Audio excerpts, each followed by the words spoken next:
Yesterday release ஆன வாழை மற்றும் கொட்டுக்காளி இந்த ரெண்டு படங்களோட ரிவ்யூ கமிங் ஜூன். வாழை படத்துக்கு எஸ்டர்டே எக்ஸ்ட்ராடனியான ஓப்பனிங் வந்திருக்குன்னு சொல்கிறாங்க. அடுத்ததா கூலி லோகேஷ் கனகராஜ் டைரக்ஷனில் நம்ம சூப்பர் ஸ்டார் ரஜினிகாந்த் நடிச்சிட்டு இருக்கிற படம். இந்த படத்தோட ஷூட்டிங் இப்போ போயிட்டுருக்கு. ஆனால் ஸ்டார் கேஸ்ட்டை ரிவீல் பண்ணவே இல்லை. எங்களுக்கு கிடைச்ச அப்டேட் படி பார்த்தா இந்த படத்தில் ஸ்ருதி ஹாசன், மகேந்திரன், கன்னட ஸ்டாரான உபேந்திரா இவங்கெல்லாம் இந்த கூலி படத்தில் லீட் ரோலில் நடிக்கிறாங்களாம். இன்னும் யார் யாரெல்லாம் நடிக்க போகிறாங்கன்னு வெயிட் பண்ணி பார்க்கலாம். அடுத்ததா the greatest of all time இந்த படத்துடைய சென்சார் இப்போ கம்ப்ளீட் பண்ணியிருக்காங்க. சென்சாரில் இந்த கோட் படத்துக்கு யூஏ சர்டிஃபிகேட் கொடுத்துருக்காங்க.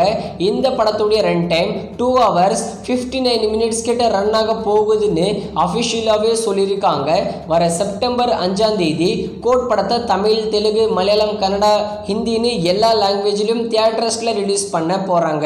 அடுத்ததா டபுள் ஐ ஸ்மார்ட் இந்த படத்தில் ராம்போதினி, காவ்யா தப்பார் சேர்ந்து நடிச்சிருக்காங்க. இண்டிபெண்டன்ஸ் டே வீக்கெண்டுக்கு இந்த படத்தை தியேட்டர்ஸில் ரிலீஸ் பண்ணியிருந்தாங்க.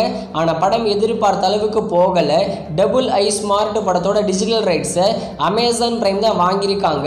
வர செப்டம்பர் 14ஆம் தேதி டபுள் ஐ ஸ்மார்ட் படத்தை அமேசான் பிரைமில் ப்ரீமியர் பண்ண போகிறாங்களாம். இந்த படம் அமேசான் பிரைமில் ப்ரீமியர் ஆகும்போது தமிழ் டப்பிங்லையும் ப்ரீமியர் ஆகும். அடுத்ததா நம்ம பாண்டிராஜ் லாஸ்ட்டாக எதற்கும் துணிந்தவன் ஒரு ஃப்ளாப் மூவியை கொடுத்துருக்காரு.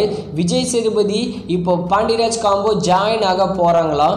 இந்த படத்துடைய ஹீரோனியா நம்ம நித்யா மேனன் தான் நடிக்க அதிகமான சான்சஸ் இருக்கிற மாதிரி சொல்கிறாங்க. இதோட அஃபிஷியலான அனௌன்ஸ்மெண்ட் கூடிய சீக்கிரத்தில் வரப்போகுதான்.